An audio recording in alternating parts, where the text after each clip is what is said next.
అందుకుంటుంది.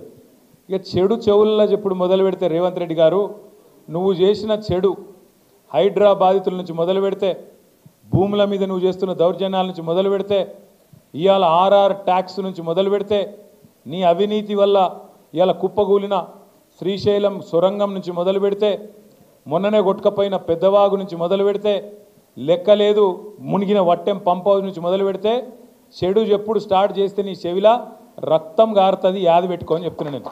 ఎందుకంటే చెడు చెవులో చెప్పాలి, మంచి మైకులో చెప్పాలి అని చెప్పి రేవంత్ రెడ్డి గారు చాలా తెలివిగా చెప్పిన అనుకొని ఆయనదైన డైలాగులు కొడుతున్నాడు. ఇంకా విచిత్రం అనిపించింది నాకు. ఆమె పాపం ఢిల్లీ నుంచి ఒక పెద్ద మనిషి వచ్చింది ఇన్ఛార్జ్ మీనాక్షి గారు. ఆమె చెప్తున్నారు మీనాక్షి గారు ఆమె ఎయిర్పోర్ట్లో దిగంగానే కాంగ్రెస్ వాళ్ళట కొంతమంది ఆయనతో ఆమె బ్యాగులు మోసేందుకు గురికొచ్చిరట. ఏది రైల్వే స్టేషన్లో దిగంగానే బ్యాగులు మోసేందుకు గురికొచ్చిరట. చాలా తప్పు, మీరు బ్యాగులు మోయొద్దు, బ్యాగులు మోసి మీ ఆత్మగౌరవాన్ని దెబ్బతీసుకోవద్దు అంటుంది. అమ్మ మీనాక్షి గారు మీకు ఏం చెప్పాలి మేము? నీ పక్కన కూర్చున్నాడు బ్యాగులు మోసే గాడికి వచ్చిండు. నీ పక్కన కూర్చున్నాడు బ్యాగులు మోసి అప్పుడు చంద్రబాబు బ్యాగులు మోసిండు, ఇప్పుడు ఢిల్లీకి బ్యాగులు మోస్తున్నాడు. ఇక ఆయన నన్ను పక్కన కూర్చోబెట్టుకొని బ్యాగులు మోయొద్దు, ఆత్మగౌరవం దెబ్బతింటుందంటే ఏం చెప్పాలి ఆ మేడంకి? కాబట్టి మీనాక్షి గారు వాస్తవాలు తెలుసుకోండి, వాస్తవ ప్రపంచంలోకి రండి అని కోరుతా ఉన్నాను. ఇక నిన్న వాళ్ళ మీటింగ్లో చెప్పరాదు ఇక మాటలు ఆ కథలు. ఆయన చేసిన మంచి అట చెప్పుకుంటే ఒడిసిపోదట. రేవంత్ రెడ్డి గారు చేసిన మంచి ఏం చెప్పాలి ఆయనకు? ఈ 15 నెలల కాలంలో మీరందరూ వాట్సాప్లు చూస్తున్నారు, యూట్యూబ్లు చూస్తున్నారు. ఇప్పుడు ఇక్కడ వచ్చిన ఆడబిడ్డలు ఒక 200 మంది ఉన్నారు.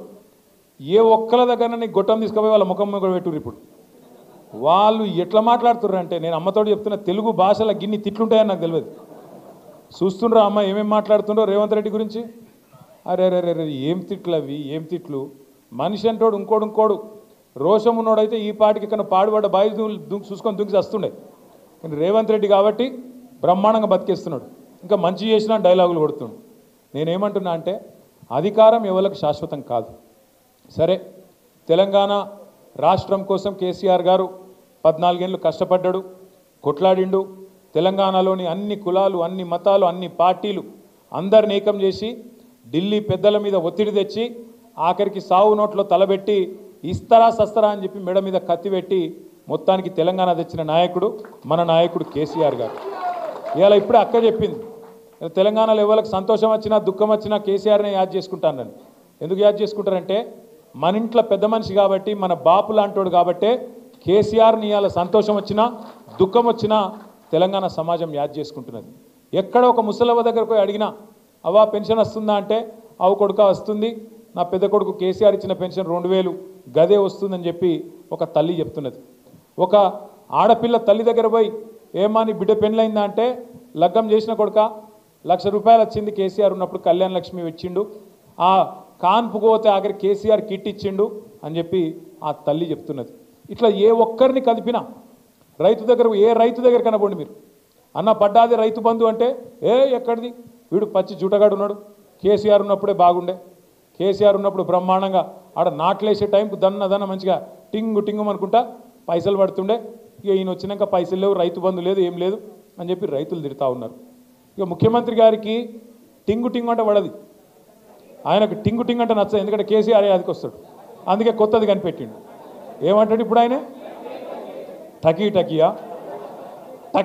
అంటాడు. మీరు పడతాయి చూడు, 26 జనవరి రాత్రి 12 బజే షురు, మీరు తెల్లారి నిద్రలేసే వరకు మీకు బ్యాంకులో నిండా పైసలు మొత్తం అసలు ఎక్కడికక్కడ మీరు ఇట్లా తెరుసుడాల్సిన ఇట్లా పైసలు బయటకు వస్తాయని చెప్పిండు. పడ్డాయా పైసలు? మరి టకీ మరి పడ్డాయా చెల్లె? మీకు 2500 పడ్డాయా అయింది మీకు? శంకర్పల్లిలోకి యాదనకి ఏమైనా ఇచ్చిండేమి? ఏమి లేవు కదా. టకీమని 2500 దిక్కులేవు. ముసలోళ్ళకు పెన్షన్లను ఆశ పెట్టిండు. ఏమన్నాడు ముసలోళ్ళకు? కేసీఆర్ ముసలోనికి ఇస్తుండు, లేకపోతే ముసలవ్వకి ఇస్తుండు, మీరు నాకు గుద్దుతే ముసలోనికి 4000, ముసలవ్వకి 4000, ఇంట్లో ఇద్దరుంటే ఇద్దరికి 4000 ఇస్తా అని చెప్పిండు. పడుతున్నాయా మరి టకీమని 4000? టకీ లేదు, టుకీ లేదు. మళ్ళీ రైతులకు చెప్పిండు, కేసీఆర్ 10,000 ఇస్తుండు బిచ్చం ఇచ్చినట్టు, నేను 15,000 ఇస్తా అన్నాడు. వచ్చిందా 15,000 వాళ్ళకన్నా? రైతు కూలీలకు 12,000 అన్నాడు. ఇక మా ఆడబిడ్డలకు కొద్దిగా బంగారం సెంటిమెంట్ ఉంటుంది కదా, దాన్ని పట్టిండు. పట్టి ఏం చేసిండు? కేసీఆర్ 1,00,000 రూపాయలు ఇస్తాడు, అది కూడా ఎప్పుడు ఇస్తుండు కేసీఆర్? పిల్లలు పుట్టినకి ఇస్తుండు. మీరు నాకు ఓటెత్తే లగ్నపత్రిక పెట్టుకోగానే తులం బంగారం ఇస్తా అని చెప్పిండు. వచ్చిందా తులం బంగారం వాళ్ళకన్నా? తులం బంగారం మరి బంగారం షాపులో నమ్ముతలేరా? ముఖ్యమంత్రికి బంగారం దొరుకుతలేదా? పతారలేదా? మొత్తానికైతే ఈ రాష్ట్రంలో ఈలనాలనని కాదు, అందరు కొంపవుచ్చుకున్నాడు. రైతులను మోసం చేసిండు, మహిళలను మోసం చేసిండు, ముసలోళ్ళను మోసం చేసిండు, ఉద్యోగస్తులను మోసం చేసిండు, నిరుద్యోగ పిల్లలను మోసం చేసిండు. మా శంకర్పల్లి మండలంలో పాపం ఇదివరకు కేసీఆర్ గారు ఉన్నప్పుడు భూముల మీద వ్యాపారం చేసుకొని రియల్ ఎస్టేట్లో కొంత సంపాదించుకున్న తమ్ముళ్ళు చాలామంది ఉన్నారు. ఇవాళ వాళ్ళ పరిస్థితి కూడా అధ్వానం అయిపోయింది. మొన్న మీరు చూడొచ్చు, కొంపల్లిలో ఒక రియల్ ఎస్టేట్ వ్యాపారి వేణుగోపాల్ రెడ్డి అని చెప్పి ఆత్మహత్య చేసుకున్నాడు. ఈ ప్రభుత్వం వచ్చినాక హైడ్రా పేరు మీద పేదవాళ్ళ కొంప ఉచ్చుకొని పేదవాళ్ళ మీద పడి వాళ్ళ ఇల్లు గులగొడతాడు. మూసి అంటాడు. మూసి మూసి మీకు పాలమూరు రంగారెడ్డి ఎత్తిపోతల పథకం ద్వారా మన చేవెళ్లకు, మన శంకర్పల్లికి, అదేవిధంగా మన ఉమ్మడి రంగారెడ్డి జిల్లాకు నీళ్లు తెచ్చేందుకు కేసీఆర్ గారి నాయకత్వంలో ఆనాడు మనం పనిచేస్తుంటే ఇదే కాంగ్రెస్ వాళ్ళు కేసులేసి ఆపిండు. ఇదే కాంగ్రెస్ వాళ్ళు ఆనాడు ఎక్కడోళ్ళు అక్కడ కోట్లకు పోయి ఇది చక్కగా లేదు, అది చక్కగా లేదు, ఇది వంకర్ ఉంది, అది టింకర్ ఉందని చెప్పి కోట్లకు పోయి ఆపే ప్రయత్నం చేసింది. అయినా 90% పనులు పూర్తి చేసినాం. 90% పనులు పూర్తయినా పాలమూరు రంగారెడ్డి పథకానికి మొత్తం రిజర్వాయర్ తయారైనాయి. ఈయన చేయాల్సిందల్లా రేవంత్ రెడ్డి గారు కాలువలు దవ్వాలి, నీళ్లు తీసుకురావాలి. ఆడికెళ్ళి శ్రీశైలంకి వెళ్ళి మన చేవెళ్ళ దాకా నీళ్లు తెచ్చే సౌలతు ఇంకొక 10 పైసలు ఖర్చు పెడితే, 90 పైసలు కేసీఆర్ ఖర్చు పెట్టిండు, ఒక 10 పైసలు ఖర్చు పెడితే మీకు నీళ్ళు వస్తాయి. కానీ ఆయనకు అది ఇష్టం లేదు, ఆ నీళ్ళు ఇయ్యడట.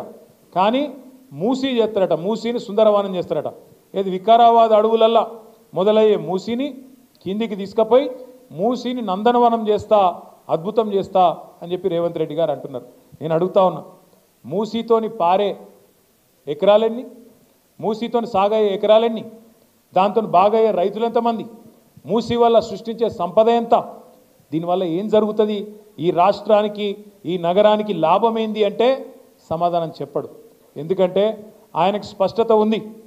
90 పైసలు ఆల్రెడీ అక్కడ ఖర్చు పెట్టినాం పాలమూరు రంగారెడ్డి పొత్తుల పథకంలో. అది పూర్తి చేస్తే కూడా రేవంత్ రెడ్డికి పైసలు రావు, కమిషన్లు దొరకాయి. అందుకే ఏం చేయాలి, మూసీ అని ఒక రంగుల సినిమా, రంగుల కళ చూపెట్టి దానిలో 1,50,000 కోట్లు ఖర్చు పెట్టి అందులో ఒక 50,000 కోట్లో 70,000 కోట్లో దండుకోవాలి, ఢిల్లీ పెద్దలకు పంపించాలి, నా కుర్సీ కాపాడుకోవాలనే ఒకే ఒక్క తాపత్రయంతో, ఢిల్లీకి మూటలు పంపాలనే ఒకే ఒక్క తాపత్రయంతో ఈ ముఖ్యమంత్రి గారు పనిచేస్తూ ఉన్నారు. ఆలోచన చేయండి మీరు దయచేసి. మన ఉద్యమ కాలంలో నీళ్లు, నిధులు, నియామకాలు అని మాట్లాడినాం. నీళ్లు, నిధులు, నియామకాలు. కేసీఆర్ నాయకత్వంలో నీళ్ల విషయంలో ఇంటింటికి మంచిళ్ళు తెచ్చుకున్నాం. నీళ్ల విషయంలో గోదావరిలో, కృష్ణలో ఇటు కాళేశ్వరం కట్టుకున్నాం, 100% పూర్తయింది. అటు పాలమూరు రంగారెడ్డి 90% పూర్తయింది. దగ్గర న్యాయం చేసే ప్రయత్నం చేసినాం. వ్యవసాయ విస్తరణ జరిగి భారతదేశంలో ఇవాళ పంజాబ్ను, హర్యానాను తలదన్ని మన తెలంగాణ వరి వండి చుట్ల, బియ్యం వండి చుట్ల నెంబర్ 1 అయిందంటే అగో నీళ్ల విషయంలో జరిగిన న్యాయమే దానికి కారణం.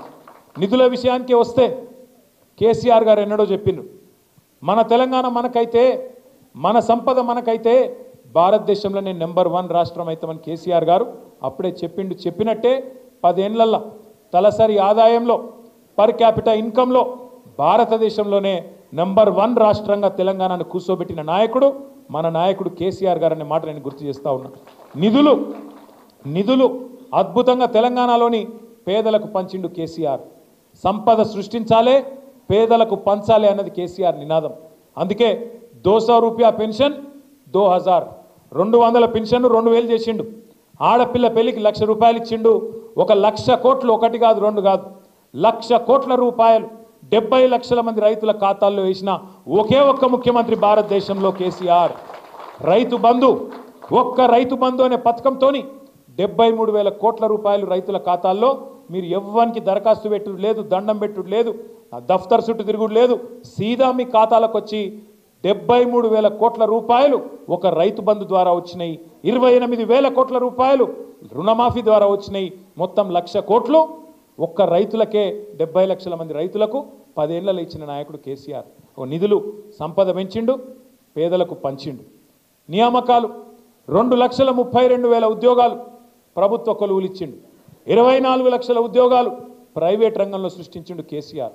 నీళ్లు, నిధులు, నియామకాలు ఈ మూడిట్లో కేసీఆర్ గారు సంపూర్ణంగా న్యాయం చేసిండు. మరి వీళ్ళేం చేస్తాను? నీళ్ళేమో పాతాళంకి పోయినాయి, మొత్తం బోర్లు ఎత్తిపోతున్నాయి, నీళ్లు పాతాళానికి పోయినాయి. కేసీఆర్ మీద కోపంతో కాళేశ్వరాన్ని ఎండబెడితే ఇవాళ పొలాలు ఎండిపోతున్నాయని రైతులు ఏడ్చే పరిస్థితి జనగామలో, సిరిసిల్లలో, సిద్దిపేటలో ఎన్నో జిల్లాల్లో ఇలా రైతులు పొలాలు ఎండిపోతున్నాయని ఏడుస్తున్నారు. తుంగతుర్తిలో, కోదాడలో, సూర్యాపేటలో అక్కడ కూడా ఏడుస్తూ ఉన్నారు. టెయిల్ ఎండ్ గ్రామాలకు నీళ్ళు వస్తలేవని. నీళ్ళేమో పాతాళానికి పోయినాయి, నిధులేమో ఢిల్లీకి పోతున్నాయి.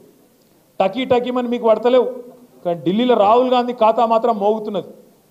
టకీమని అక్కడ వేల కోట్ల రూపాయలు రేవంత్ రెడ్డి గారి కుర్సీని కాపాడుకునేందుకు పైసలు మాత్రం మూటలు మాత్రం ఢిల్లీకి టంచంగా ముడుతున్నాయి.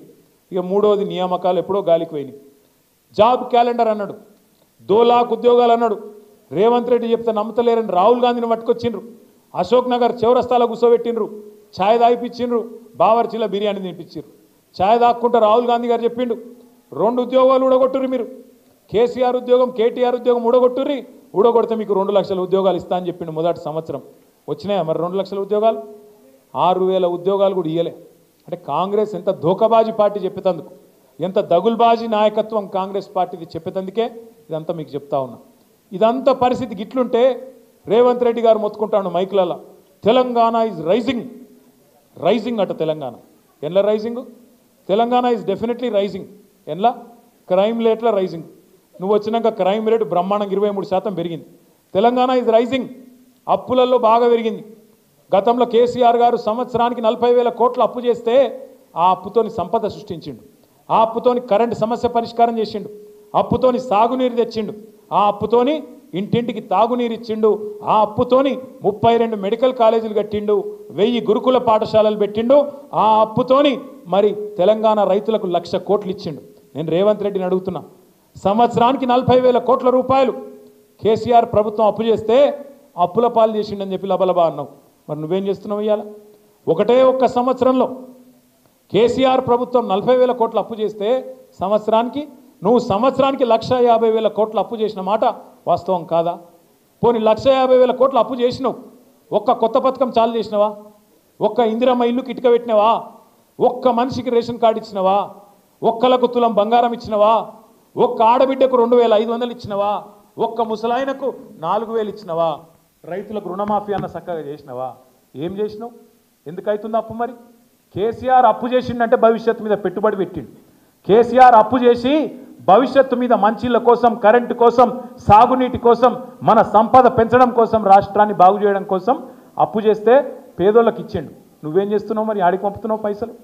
1,50,000 కోట్ల అప్పు చేసి ఒక్క పథకం చేయకపోతివి, ఒక్కటి సగం ఒక్క కొత్త బిల్డింగ్ కట్టకపోతివి, మరి ఏడబోతున్నాయి పైసలన్నీ? దీనికి సమాధానం చెప్పడు. Telangana is rising. అప్పులలో పెరుగుతుంది, క్రైమ్ రేట్లో పెరుగుతుంది, ఆత్మహత్యల్లో పెరుగుతుంది. రేవంత్ రెడ్డి ప్రభుత్వం వచ్చినాక ఒక్క సంవత్సర కాలంలో ఈ 450 రోజులలో 450 మంది రైతులు రోజుకొక్కరు చొప్పున చచ్చిపోయింది. ఇప్పటికి ఆత్మహత్య ఒక గన్ల పెరుగుతుంది. ఆటో డ్రైవర్ల ఆత్మహత్యలు రైజింగ్, నేత కార్మికుల ఆత్మహత్యలు రైజింగ్, గురుకుల పాఠశాలల్లో పిల్లల ఆత్మహత్యలు rising. Yes, Telangana is rising. ఎలా రైజింగ్? ఆత్మహత్యల్లో, అప్పుల్లో, క్రైమ్ రేట్లో, ఇళ్ళ మాత్రం రైజింగ్ అయింది. ఒకదానిలో మాత్రం డౌన్ అయింది. మీ శంకరపల్లి కొంప ఉచ్చుకున్నాడు, మొత్తం భూముల రేట్లు డౌన్ అయిందా కాదా? నేను చెప్పేది వాస్తవం కాదా?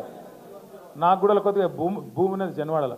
ఇక దానికి ఇక భూ ప్రపంచంలో ఎవరికి లేదట భూమి, జన్వాడలో నాకే ఉందట భూమి. దాని ఎంబడ పడ్డాడు. సరే పడితే వాడు కూలగొట్టరా పోయి ఊకెళ్ళి వెళ్ళింది. హైడ్రా పెట్టిందే నా కోసం అట. హైడ్రా పెట్టి కూలగొడుతుందికే పెట్టిండట. కూలగొట్టుకోరా పోయి ఊకెళ్ళి వెళ్ళిందని చెప్పిన. ఏం చేయాలి ఇక మరి గట్లా తయారైంది కథ. ఇంకా ఘోరం ఏంటంటే వెనకటికి ఎవడో ముఖం బాగాలేక అద్దం బల కొట్టుకున్నాడట. ఇప్పుడు నీకు అధికారం రానే వచ్చే, నువ్వే ముఖ్యమంత్రి అవుతుంది, నువ్వే రై మంది తిరగబడుతుంది, రోజు కనబడబడుతుంది టీవీల పేపర్లలో. మరి నేను అడుగుతున్నా రేవంత్ రెడ్డి గారు, 14-15 నెలల తర్వాత కూడా ఇంకా కేసీఆర్ని తిట్టుకుంటూనే బతుకుతావు? ఇక గాడ శ్రీశైలం సొరంగం కూలిపోయింది. ఏది? రేవంత్ రెడ్డి అధికారంలోకి వచ్చినాక 15 నెలలకు ఆలోచన లేకుండా అర్థం పర్థం ఆగమాగం చాలు చేసిండాడు. ఆడ నీళ్ళు వచ్చి మొత్తం గందరగోళం ఉండి బురద ఉండి చక్కగా చూసుకోకుండా, ఇంజనీర్లను తెలుసుకోకుండా ఆగమాగం కమిషన్ల కోసం ఆయనతో పని చాలు చేసిర్రు. ఏమైంది? 8 మంది వాళ్ళు ఇరుక్కపోయినారు. ఒకడేమో చచ్చిపోయిన అంటాడు కాంగ్రెస్ వాడు, ఆ 8 మంది చచ్చే పీకినట్టాడు. ఇంకోటేమో ఇంకా కాలే అంటాడు. రేవంత్ రెడ్డి ఇంతవరకు అటు మర్రి కూడా చూస్తలేడు. ఇంకొక మంత్రి ఏమో బీఆర్ఎస్ వాళ్ళు చేయబట్టే కూలిపోయింది అంటాడు. ఇది ఎక్కడి బాధ? 15 నెలల తర్వాత ఇవాళ అక్కడ సొరంగం కూలిపోతే బీఆర్ఎస్ వల్ల కూలిపోయిందంటే ఇది ఎక్కడ అన్యాయము? ఇక పోని కూలిపోయింది, ముఖ్యమంత్రి ఆడు చూడడు, కొంతమంది మంత్రులు పోయినారు. పోతే మంత్రులు ఏం చేయాలి? ఆడ పోయి నిజంగా ఆ కార్మికుల కుటుంబాలకు ధైర్యం చెప్పాలి, ఏమన్నా అయితే మేము ఆదుకుంటామని చెప్పాలి, తప్పు జరిగిందని క్షమాపణ అడగాలి, మర్యాదగా మాట్లాడాలి. కానీ ఏం చెప్తారు వాళ్ళు? ఒకడేమో చేపల కూర తింటుడు, ఇక్కడ చేపలు బాగుంటాయి శ్రీశైలంలో, రేయు తిందామని వాడు ఒకటి తింటాడు, ఆడవాడు దాస్తుంటే వీడేమో తింటాడు. ఒక గంట నీతి లేని వాళ్ళు మంత్రులు. ఇంకొక ఆయన ఇంకా విచిత్రం ఇది. ఇడ ఏం జరగలేదు, ప్రమాదం ఏమైందంటే నీళ్లు వాటర్ కలిసిందట. నీళ్లు వాటర్ కలిసిందరా నాయన. గిసొంటోళ్ళు మంత్రులు, మన కర్మానికి రేవంత్ రెడ్డి ముఖ్యమంత్రి, గిసొంటోళ్ళు మంత్రులు. వీళ్ళ కథనమో ఇట్లున్నది. కాంగ్రెస్ వాళ్ళ కథ, కాంగ్రెస్ వాళ్ళ అందం గిట్లుంది. బీజేపీ వాళ్ళు వాళ్ళకైతే మొక్కాలి. మీ ఎంపీ ఉన్నాడు ఒక ఆయన ఏం చెప్తుండో మాకైతే తెలియదు. ఎందుకంటే 8 మంది గెలిచారు బీజేపీ వాళ్ళు. రూపాయి వచ్చింది ఆయన తెలంగాణకు. మోడీ గారి ప్రభుత్వం 11 ఏళ్ల నుంచి ఉన్నది ఇవాళ దేశంలో. ఏమిచ్చింది తెలంగాణకు? ఏం ముఖం పెట్టుకొని ఓట్లు అడుగుతారు? ఎంతసేపు దేవుని పేరు మీద ఓట్లు అడుగుడేనా? అక్షింతలు వంచాలి, ఓట్లు అడగాలి, ఓట్లు డబ్బాలు వేసుకున్నాక మళ్ళీ అవతల పడాలి, తర్వాత ఇక పత్తలేరు. అరే బడ్జెట్లో రూపాయి ఇచ్చింది లేదు, ఒక స్కూల్ ఇయ్యవు, ఒక కాలేజీ ఇయ్యవు, ఒక పరిశ్రమ ఇయ్యవు, ఏది ఇయ్యవేందా అంటే మళ్ళీ ఏమనంటే నువ్వు దేవద్రోహి, దేశద్రోహి, నువ్వు ధర్మద్రోహి, ఈ ద్రోహి, ఆ ద్రోహి. ఇంతేనా? ఇక తెలంగాణకి చూడలేదా? ఆఖరికి ఆ చేవెళ్ళ రోడ్డు జాతీయ రహదారి, దాని మీద మన పెద్ద యాక్సిడెంట్ అయింది. కేసీఆర్ ప్రభుత్వం వచ్చినాక ఆ రోడ్డును విస్తరించాలని చెప్పి చాలా తంటాలు పడ్డాం. అక్క కూడా పాపం బాగా కష్టపడ్డది. కానీ ఈరోజు వరకు ఒక్క అడుగు కూడా ముంగట పడతలేదు. మన తమ్ముడు కార్తీక్ కూడా పోయి అక్కడ పెద్ద ఎత్తున ధర్నా చేసిండు. వెంటనే రాష్ట్ర ప్రభుత్వం పూనుకోవాలి, ఆ భూసేకరణ చేయాలి, ప్రాణాలు కాపాడాలని చెప్పి మన పార్టీ వాళ్ళందరూ కలిసి బ్రహ్మాండంగా ధర్నా కూడా చేశారు. నేను మిమ్మల్ని ఒకటే కోరుతున్నాను, ఏనాటికైనా పెద్దలు చెప్పిన ఒక మాట వాస్తవం. ఎట్టి పనికైనా మట్టి పనికైనా మనోడే ఉండాలి. ఎట్టి పనికైనా మట్టి పనికైనా మనోడే ఉండాలి. ఏనాటికైనా కేసీఆర్కు తెలంగాణ మీద ఉండే ప్రేమలో, కేసీఆర్కు తెలంగాణ మీద ఉండే ప్రేమలో 1% కూడా కాంగ్రెస్ వానికి బీజేపీ వానికి ఉంటుందా? మీరు ఆలోచన చేయాలి. ఎన్నటికైనా ఈ రాష్ట్రానికి, ఈ రాష్ట్ర ప్రజలకు, రాష్ట్ర ప్రయోజనాలకు శ్రీరామ రక్ష ఖచ్చితంగా కేసీఆర్ నాయకత్వం తప్ప బీజేపీ వానితో, కాంగ్రెస్ వానితో ఎన్నటికీ కూడా ఏం కాదు. మీరు యాద పెట్టుకోవాలి. ఇలా 8 మంది కాంగ్రెస్ ఎంపీలు, 8 మంది బీజేపీ ఎంపీలు ఉన్నా రాష్ట్రానికి వచ్చింది గుండు సున్నా అంటే ఖచ్చితంగా అక్కడ కొట్లాడేటోడు లేకపోవడం, ఆడ కేసీఆర్ దళం, కేసీఆర్ బలం, కేసీఆర్ గలం లేకపోవడమే దానికి కారణం. ఇలా మనోళ్ళని మనమే ఓడించుకొని మంది ముంగట దరఖాస్తులు పెట్టే దౌర్భాగ్యం మనకెందుకు? మనోళ్ళని ఒడగొట్టుకోవాలి, ఎంపీలను వేరే వాళ్ళని పంపాలి, ఆగమాగమై మళ్ళీ వాళ్ళ కడవై దరఖాస్తు పెట్టాలి. అన్న ఇది కావాలి, అది కావాలి. అదే మనోడు ఉన్నాడు అనుకో, బరాబర్ అడుగుతాం, అన్న ఇది కావాలి అంటాం. అదే వాడనుకో, సారు ఇది కావాలని అడగాలి. అందుకే నేను అనేది, దయచేసి భవిష్యత్తులో అక్క చెప్పినట్టు